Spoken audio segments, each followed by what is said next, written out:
Hey guys, welcome back to Let's Play Ori and the Blind Forest.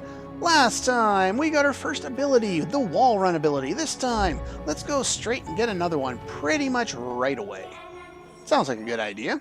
This ground is unstable, so what are we going to do about this? Well, as you can see, this guy kind of, creates concussion when he does that.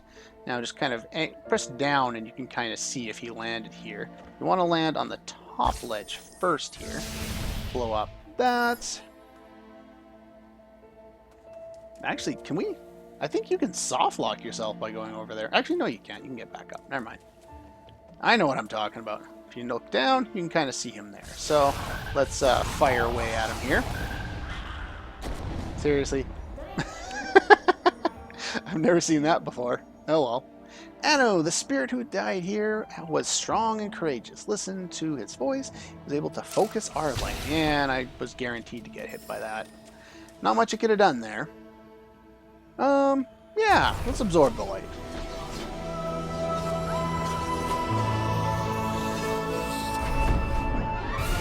And we learn Charge Flame. To use ability, hold X to charge, and then X to detonate everything in proximity. Now, I'm not going to grab that yet, because I'm going to need that in a moment. But first, let's go over here. You just hold the button for a few seconds, and it blows up some of those things.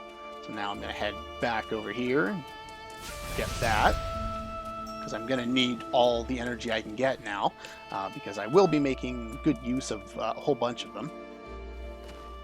Mainly because there are reasons to. We jump over here,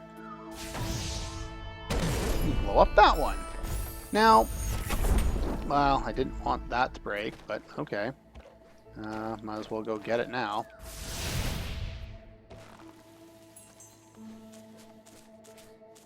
Now, in order to proceed, we need to pull this, because this will drop this down low enough that we can get it. And notice the item there in the top. Now, if you want to, you can charge up and blow that up, and then do it again. And this is a really good way to get points really quickly early on in the game. Now, if you don't feel like doing that, that's fine. I just wanted to show that it was something you could do. Now, if we jump down here, we get one of those, some more experience, and we can blow up one of these. Now, this is the one that we saw back here. If you remember, we got a life cell just up there. And there was another one of those guys. Just so you kind of have an idea of where we are, because I probably won't be checking the map on screen too much. At least I hope not. Just jump back up the wall here. And jump back up here. Get some more experience there. And I think, yes, this respawned. There we go. So I'm full charged on my my points again. That's good. And we should be able to climb right out of here. And now we can continue into the Hollow Grove. And of course, if you move off screen a little bit, the enemies tend to respawn. I'm just going to sit up here and blast away at this guy.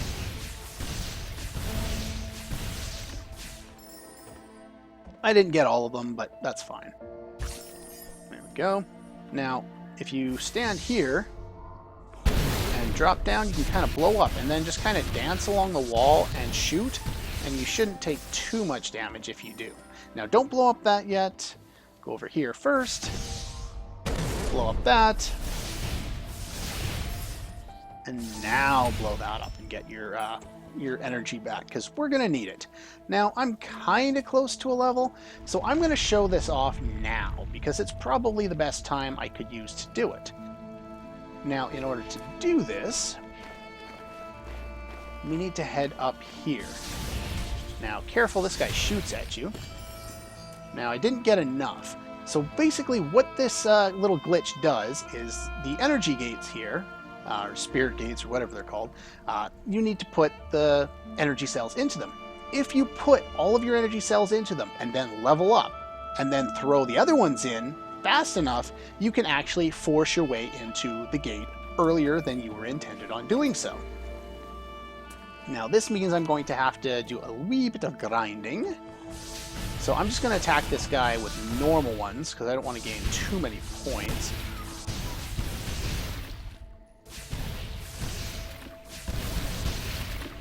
Okay.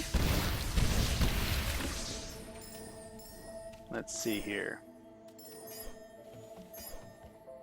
There, that should be good there. A couple more, and I'm pretty close. Now, if this guy respawned up here, I should be able to do this. He did not. Okay, so in order to make him respawn, I need to head back this way a little bit farther. And now I don't want to jump on that because that'll probably get me some experience. But we'll just jump over this way, and probably that's far enough. Well, let's hope. Go. Make sure you have your full 2 when you come in to try and attempt this, if you so desire to do it.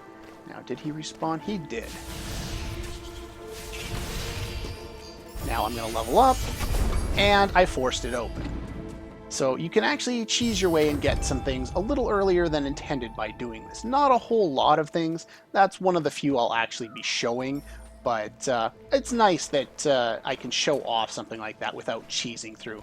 Now this tricked me the first time because I didn't realize you could jump up through one of those.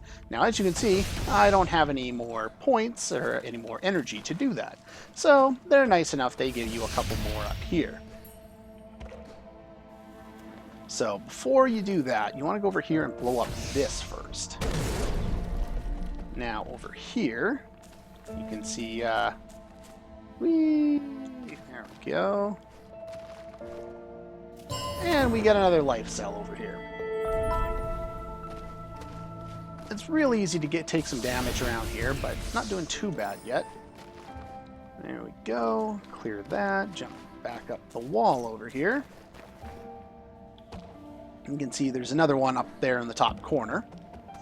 Now, in order to make this thing go down, which is how we need to continue, we just need to blow it up right there. Now, you want to fall straight down on top of it there. Wait till he shoots. You notice the guy in the foreground again. Jump over here first.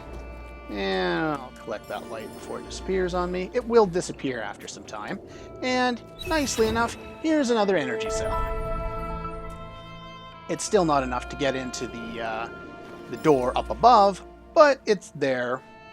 Ooh, close. There we go. Now, I've got a whole bunch of extra points, so let's make a soul link and make some of them useful for us. Now, this one will allow you to create a soul link and restore some HP. This shows a bunch of things on the map. This allows pickups to give you twice as much life. Increases the strength of Spirit Flame, so I deal more damage. Yes, please. This will make Charge Flame do more damage. And this one will allow you to hit 2 enemies at once. So that's my plan. The only thing that you really need, like this middle one, for the most part, is less useful the more times you play and the better you are at the game. Because if you look at this, it'll make energy cells show up on the map. Not a lot of use if you already know where they all are. Life cells on the map. This is the only one that really matters on this if you're just playing, you know, on a subsequent playthrough and you already know where most of the stuff is. And this basically just doubles the amount of experience you get. It is really, really good. So I'm going to go after that somewhat shortly. But before I do that, I want to get up here, I believe. So I'm going to do is I'm going to go for that one first. I would like to get that. I don't need it super early, but I do need it early enough. And blow up that. We'll get that. Hide from damage. Don't want to get hit. As you can see, we hit both of those things at once. Some of the time, anyway. There.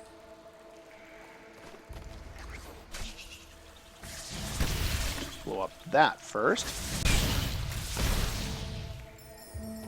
Now, if you land in the water, like we've seen before, you take damage. If you kind of zoom the camera down, you can kind of see there's an enemy down there. You can actually hit it. I don't think you could. Oh well.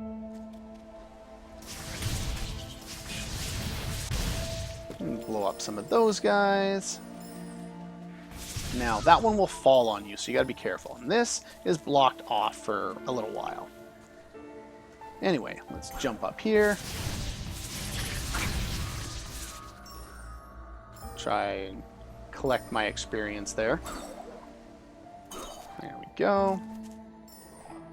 Now, it's really effective having multiple hits for areas like that, so you can hit those things. Some of these you'll need to hold the X button, or yeah, well, to me it's the X button. There's another little secret there. We can't do anything with this quite yet, but we will be able to soon enough.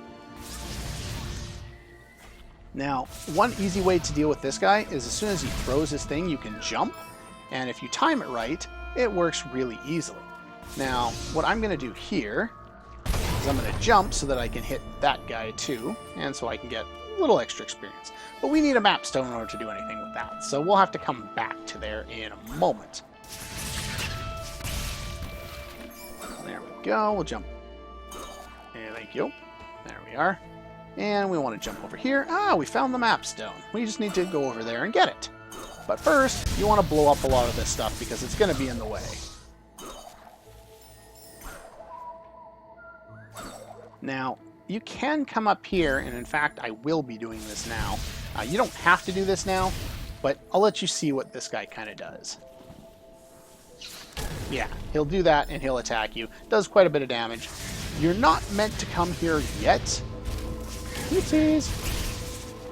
Now we probably took a little more damage there than I wanted to. A good way of dealing with these guys is using your charge flame to blow them up a little bit, and then just kind of back off and hit them multiple times, and you should be alright.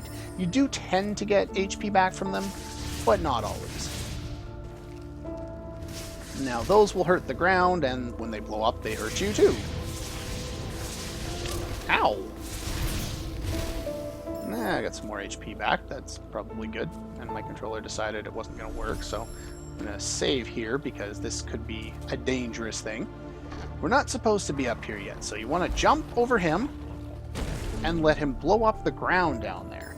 And what that does is it gains us access to something we can get now, but it's not like it's a cheat or anything in order to do this, but we can do that and get up there. There's some other stuff up there, but you can't really do anything with it yet, so I'm not going to worry about it. We'll come back here later.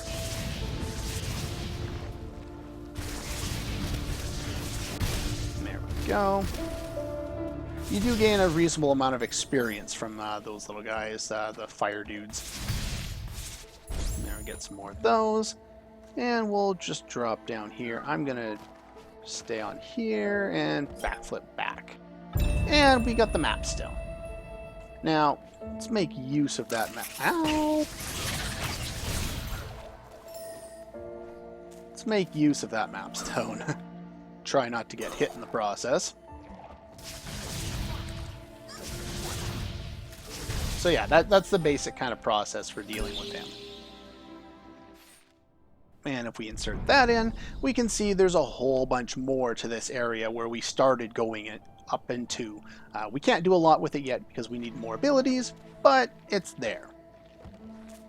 Alright, so now let's head back up. I want to destroy you because you're in the way.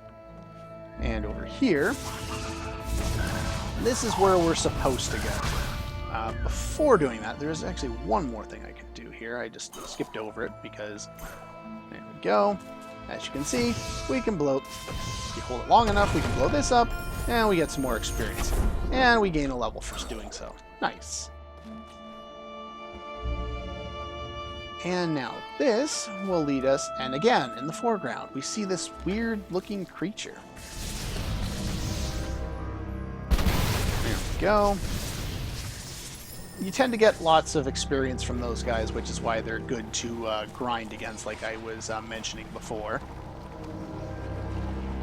We want to push this way first in order to get behind it so that we can actually move it backward, because that's where it needs to be. So let's just jump over here, and this leads to a save point. I don't think there's any items over here, but we got ourselves our stuff back there. Now, let's push this way. We don't need this in order to get up, but it does make life easier. Nah, we'll just hold off a second. There we go. There is an enemy up here. kind of be careful of them. Little well-timed jumps is usually your best way to get to avoid damage. Did you now? What a great little creature Ori is. What? That kind of looks like that shadow we've been seeing. In fact, it is the shadow we've been seeing. We'll find out later. He is a Gumon from the Forlorn Ruins. Must follow his steps to get what he stole. Now, this is mainly what you skip, this entire sequence upcoming. If you had made that skip and kited that frog all that way that I mentioned before, maybe at the end of the game I'll show it off at the end of the LP or something like that. I've never done it personally, but it'd be interesting to try out because I haven't done it before. But anyway, let's listen to Sign. Without the water vein, the Jinzo tree is closed shut, which is what that little guy stole. But that's pretty much all the time I have for this episode of Let's Play Ori and the Blind Forest. So next time we will chase after Gumo or Gumon or whatever he was in order to get back the water vein. That's all for this one, and I'll see you guys next time.